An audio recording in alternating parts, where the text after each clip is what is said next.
कर दिया। कर दी। ठीक है, आज से हम लोग पहला क्लास शुरू करेंगे सेमेस्टर 6 का financial management cost of capital. जहाँ पर ही हम लोग रोका था पहले, वहीं से हम लोग इस चैप्टर को शुरू करेंगे। मतलब जहाँ हम लोग स्टॉप किया था वहीं से हम लोग शुरू करेंगे। याद होगा जब हम लोग क्लास में कराया था तो हम कॉस्ट ऑफ कैपिटल शुरू किया था।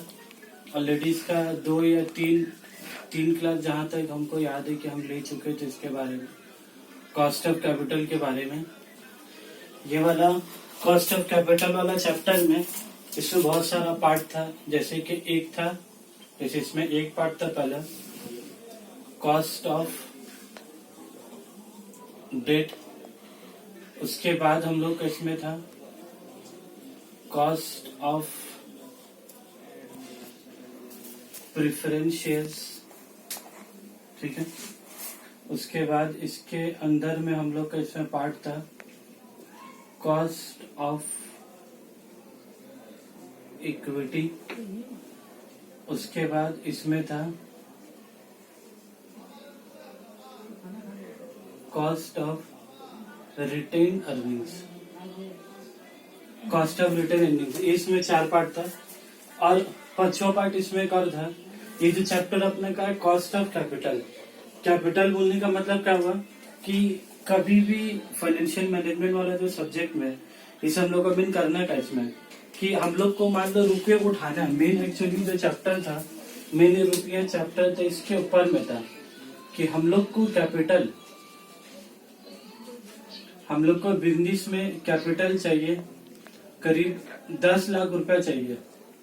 अब सवाल ही था ये जो 10 लाख रुपया चाहिए हम लोग को, ये 10 लाख रुपया लाने का बहुत सारा ऑप्शन है। एक ऑप्शन है ये 10 लाख रुपया लाने का पूरा का पूरा पैसा हम लोग इक्विटी शेयर से ही पूरा का पूरा पैसा हम लोग लेकर आ जाए।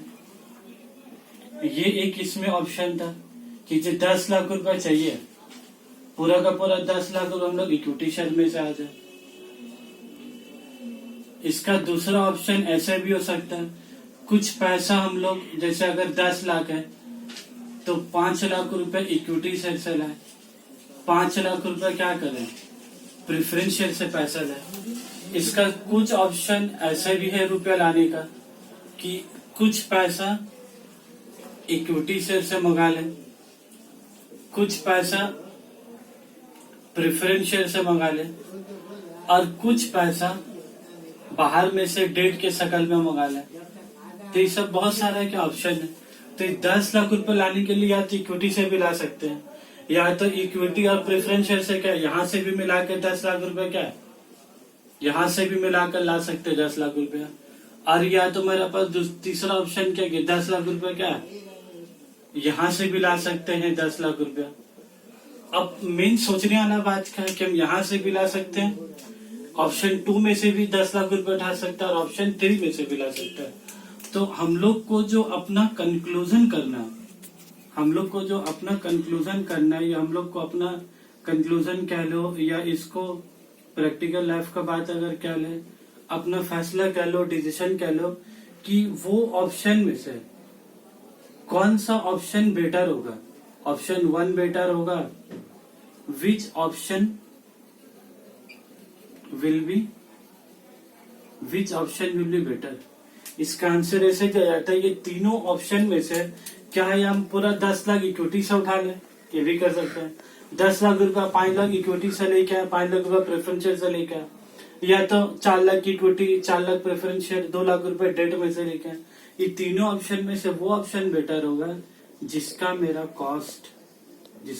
कॉस्ट ऑफ कैपिटल इज क्या मेरा लोअर हो, या जिसका मेरा कॉस्ट मेरा क्या सबसे कम हो।